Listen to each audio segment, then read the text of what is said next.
Good evening and thank you for joining us. Pope Benedict says he is making a pilgrimage for peace when he visits Lebanon starting this Friday. The Holy Father will arrive in Beirut at a time when there is little peace in many places at the region. He is preparing for the journey at Castel Gandolfo, the summer residence. Speaking to pilgrims there, the Pope says the world must do more to end the violence and calm the worsening tensions that plague the Middle East. L'engagement pour un dialogue et pour la réconciliation doit être prioritaire pour toutes les parties impliquées. Il doit être soutenu par la communauté internationale, toujours plus consciente de l'importance pour le monde entier d'une paix stable et durable dans toute la région.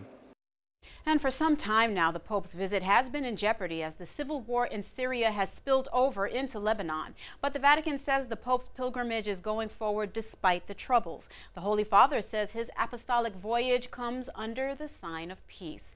In Lebanon, the Pope plans to meet with civil authorities and with Christians from all across the region, Syrian, Catholics, Chaldeans, and Maronites. Well, we wanted to hear from Maronite Catholics here in Brooklyn, so we headed to Our Lady of Lebanon Cathedral in Brooklyn Heights.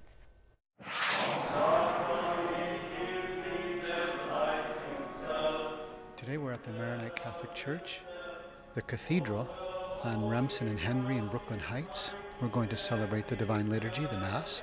This Catholic Church is a place where eventually the Holy Father will visit Lebanon this coming week. What's happening in Syria is very tragic.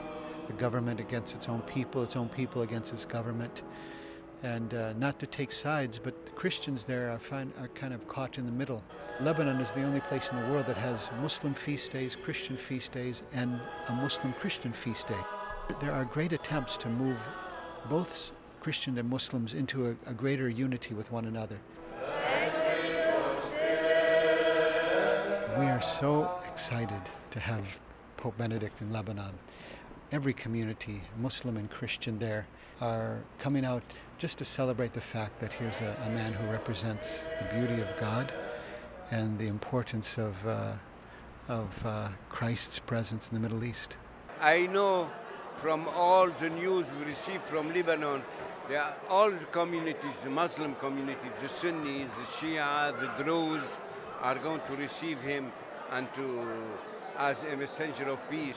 My hope would be for him to cross over to Syria and meet with the patriarchs and Christian leaders there to show more solidarity with the people there, because the people in Lebanon, the Christians still have power and strength.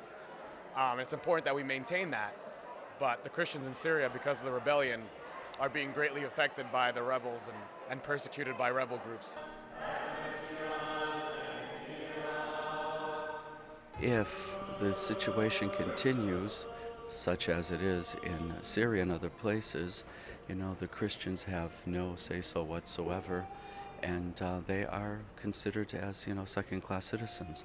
And so we want freedom for all peoples. The Holy Father, I think, will come and hopefully give a little word of consolation and peace, especially to those who have lost loved ones and to those who are still suffering. Not just as a Lebanese, as a Muslim, I hope the message would be that Christians should stay in the Middle East and should build homes and should build strong relationships with all their neighbors. Everybody said maybe he should rethink about this, but he is the only one who said, no, I am going. He's never questioned, even for a minute, whether he should go.